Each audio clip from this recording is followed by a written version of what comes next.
Órale.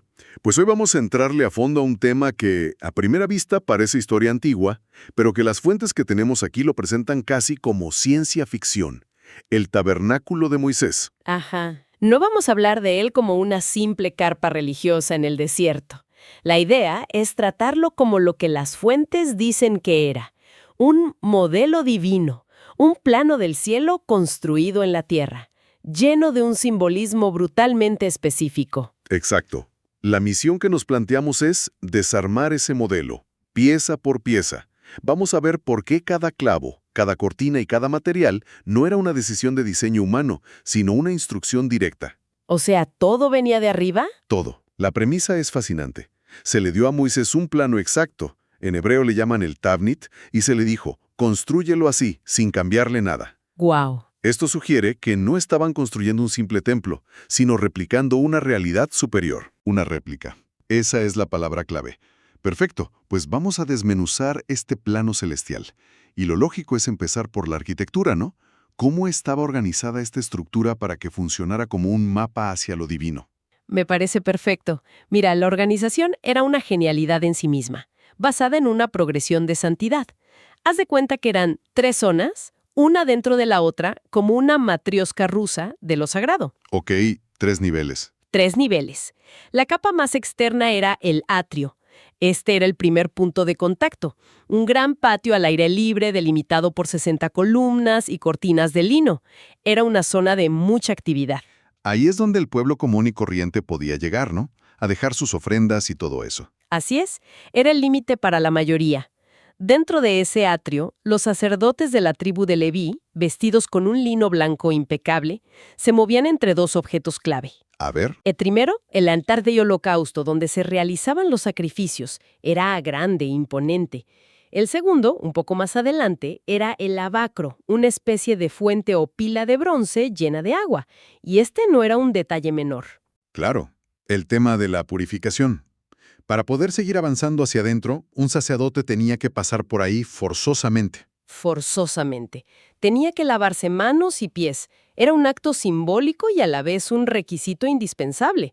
Dejaba atrás la suciedad del mundo exterior antes de atreverse a entrar a la siguiente zona, el lugar santo.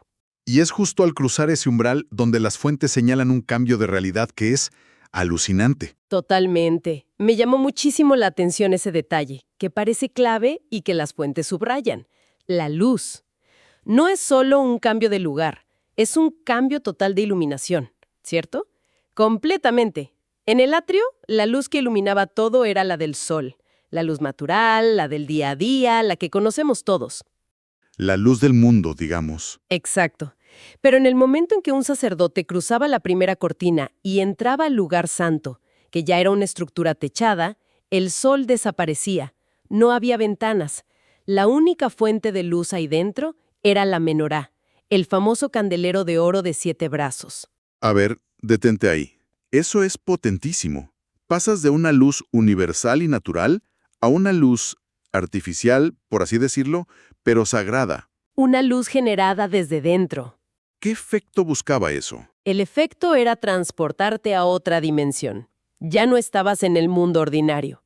Estabas en un espacio iluminado por una luz divina, representada por el candelero.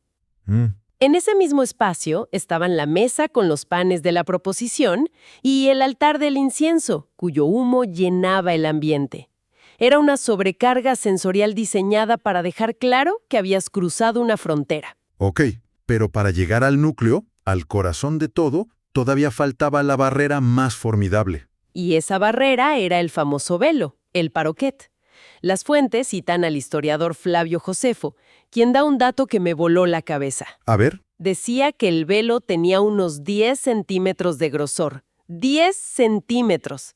Eso no es una cortina, es un muro de tela. un muro tejido tan denso y pesado que Josefo afirmaba que ni 2 yuntas de bueyes tirando en direcciones opuestas podrían rasgarlo. No me digas, era la separación definitiva, y bordados en esa tela monumental, como si fueran los sellos de un documento ultrasecreto, estaban las figuras de unos seres que son centrales en todo este misterio: los querubines. Aquí es donde la cosa se pone todavía más extraña y fascinante, porque los querubines no son un invento del tabernáculo. Para nada. Las fuentes nos recuerdan que su primera aparición es en el Génesis. Exacto. Justo después de la expulsión de Adán y Eva, Dios pone querubines con una espada de fuego para guardar el camino de regreso al árbol de la vida. O sea que su función desde el principio es la de ser guardianes. Guardianes de un acceso a una dimensión superior. Y ese patrón se repite aquí a la perfección. Están bordados en el velo que guarda el lugar santísimo y luego dentro de ese lugar los encontramos de nuevo,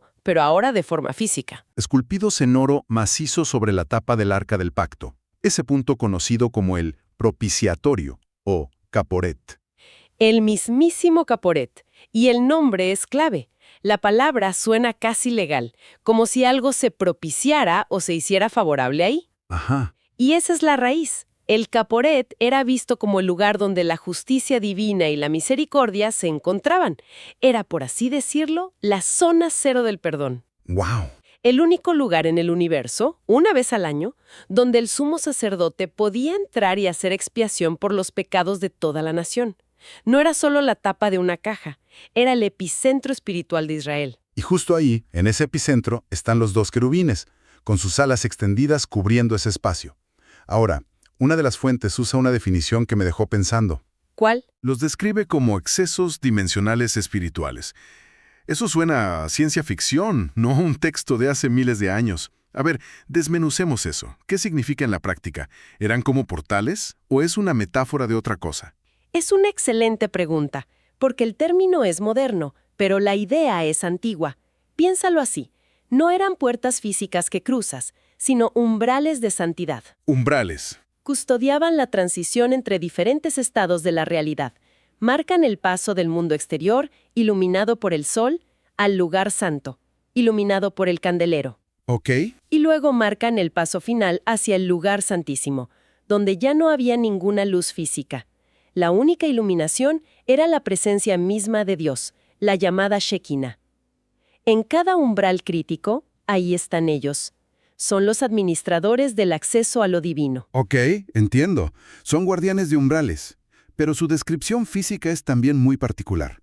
No son angelitos bebés con arpas. Para nada. Las fuentes, basándose en otras visiones bíblicas como la de Ezequiel, dicen que tenían 4 caras: de león, de buey, de hombre y de águila. Así es. Y aquí es donde el modelo se expande de la arquitectura a la logística de todo un pueblo. La conexión que se plantea con la organización del campamento de Israel es alucinante. Es que es de no creerse. Hablamos de un diseño logístico a una escala masiva. Las 12 tribus de Israel, que eran millones de personas, no acampaban donde se les daba la gana en el desierto. Tenían un lugar fijo. Tenían una posición asignada y súper estricta alrededor del tabernáculo. Se dividían en 4 grandes batallones, de 3 tribus cada uno. Un batallón al este, otro al oeste, otro al norte y otro al sur. Y el tabernáculo en el centro. Justo en el centro. El resultado, visto desde el cielo, era que el campamento entero formaba una cruz perfecta y gigantesca en medio del desierto, con la presencia de Dios en el corazón de esa cruz. No manches, qué imagen. Una cruz humana gigante. Pero espera, porque se pone mejor. Lo de los estandartes de cada batallón, eso no puede ser coincidencia. ¿No lo es? ¿Realmente la bandera de la tribu principal de cada lado coincidía con una de las 4 caras de los querubines? Según las tradiciones rabínicas que interpretan estos textos, sí, y de forma precisa. La idea que se plantea aquí es que no había coincidencias. El campamento del este, liderado por la tribu de Judá, usaba un león en su estandarte. El león, ¿ok? El del oeste, liderado por Efraín, usaba un buey. El del sur, con Rubén a la cabeza, un hombre. Y el del norte, liderado por Dan, un águila. Espera. ¿Me estás diciendo que la organización de un campamento de millones de personas en el desierto estaba dictada por la apariencia de seres celestiales? Pues sí, las fuentes lo presentan como parte integral del Tabnit, del modelo. ¿Y cuál es el mensaje? El mensaje simbólico es abrumador. El orden en la tierra es un espejo del orden que rodea el trono celestial. Es un principio de cómo es arriba, es abajo. El campamento no era solo un lugar para vivir, era una declaración teológica andante, un microcosmos. Un microcosmos que reflejaba la corte celestial. Ok, esto ya es otro nivel de detalle. Son guardianes, son símbolos cósmicos reflejados en la Tierra, pero las fuentes mencionan una tercera función que es todavía más extraña, si cabe. A ver, Se les describe como los vehículos de Dios. Cita un salmo del rey David que dice textualmente que Dios cabalgó sobre un querubín y voló. ¿Qué onda con eso? esa imagen rompe por completo con la idea de que son estatuas o figuras decorativas.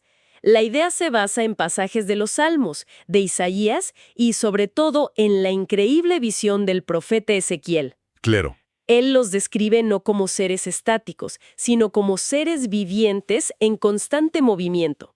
La visión de Ezequiel es famosísima por ser muy gráfica, ¿no? Las ruedas dentro de ruedas llenas de ojos. Exactamente. Él describe a estos 4 seres vivientes y junto a ellos unas ruedas que se movían en perfecta sincronía con ellos, a donde quiera que iban. El espíritu de los seres vivientes, dice Ezequiel, estaba en las ruedas.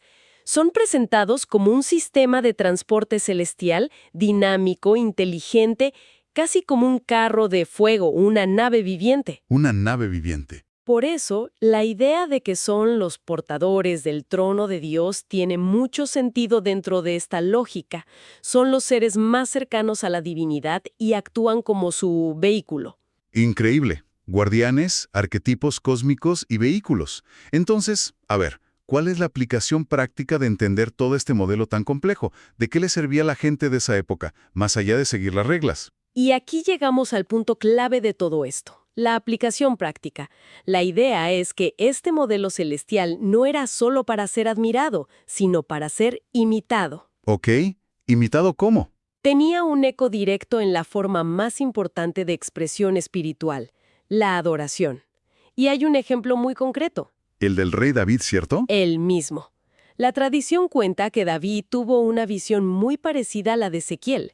Vio a estos 4 seres vivientes adorando a Dios en el cielo de forma perpetua, incesante. Ajá. Y su reacción no fue solo de asombro, fue de imitación. Dijo, si así se adora en el cielo, así debemos hacerlo en la tierra.